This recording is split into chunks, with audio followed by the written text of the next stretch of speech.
This is Health Broadcasting Service HBS Radios, your global pioneers in specialist radio broadcasting, bringing you everything to enhance your health and well-being. Health is your human right.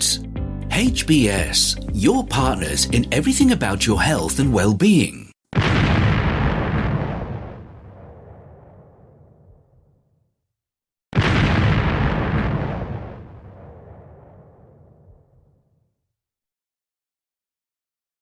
The HBS Daily News Dose, coming to you from the Health Broadcasting Service HBS Radio Live Channel, UK.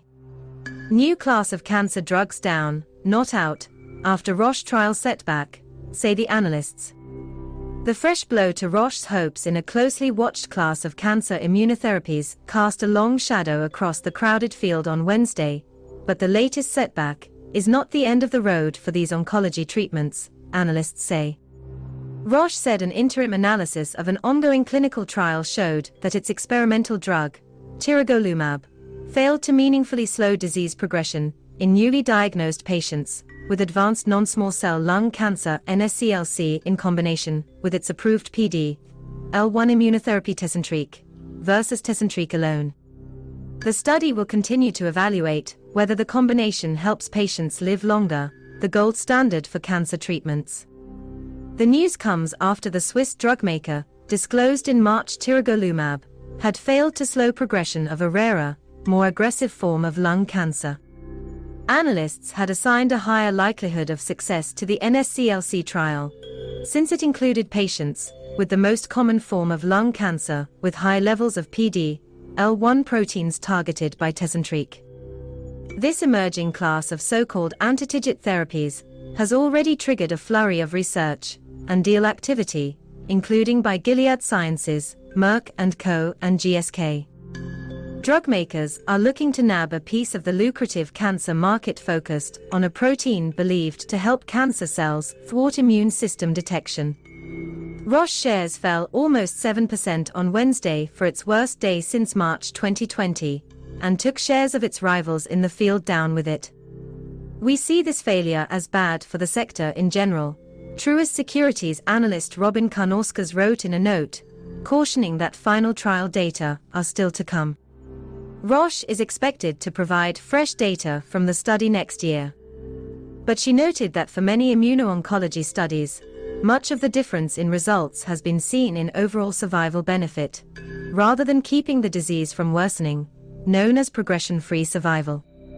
The global cancer drug market is expected to balloon to $272 billion by 2030 from $136.2 billion in 2020, according to estimates from Precedence Research.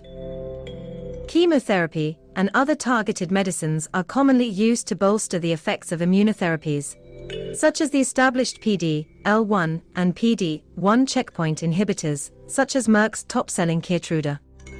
The fresh hope is that targeting two checkpoint proteins, TIGIT and PD-L1, PD-1 will better treat a broader set of patients. The Roche news follows the sting of a string of prominent immunotherapy combination failures in recent years. RBC Capital Markets analyst Brian Abrahams said any benefit of TIGIT co-administration could take longer to play out, which is not uncommon with immuno-oncology therapies. The disappointing result from the Roche trial is likely to cast doubt on whether the TIGIT class has additive efficacy in oncology, but clearer benefits could be achieved with a different drug or construct, he added.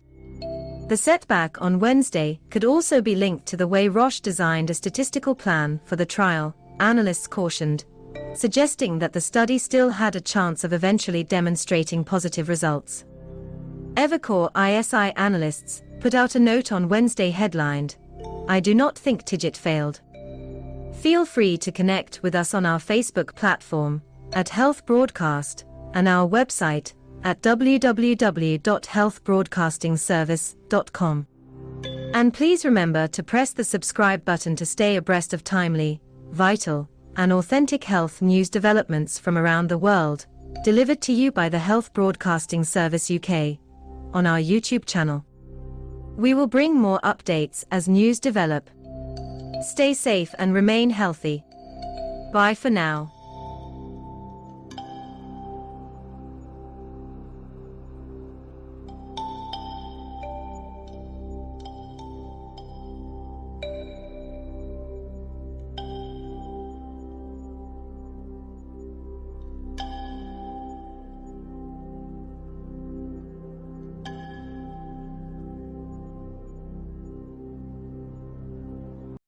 You've been watching the Health Broadcasting Service YouTube channel. Your channel of excellence and distinction. Pioneering specialist radio broadcasting. Giving you the best experience. Subscribe to our channel.